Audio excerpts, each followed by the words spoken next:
Welcome to the Banker Lamp. Please enjoy the video. You begin by importing Coredata and wiring an NS persistent container. This gives you a working persistent store right away. Create your data model and generate an NS managed object subclass so properties are typed. Then, grab container. View context and construct a new managed object using entity name context. Once added, call try context. Save to persist.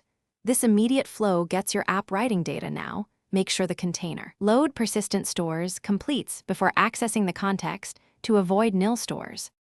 You now implement reads and updates with NS fetch request and predicates to filter results. Add a sort descriptor to control order. For heavy work, perform operations on container. New background context, and save there, then merge changes to the main view context so UI stays responsive. When passing objects across threads, use object ID and faulting to avoid threading errors. Also, model relationships explicitly and understand faults.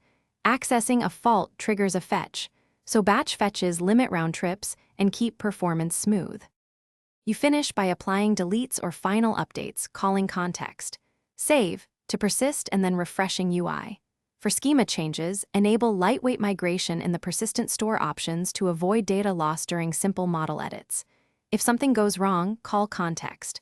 Rollback to undo uncommitted changes and inspect the error returned by save. Make sure the store file is writable and check model versioning.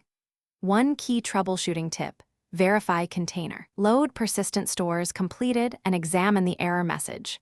Fixing that usually resolves most issues quickly. Thanks for watching. If this was helpful, leave a like and consider subscribing. See you next time.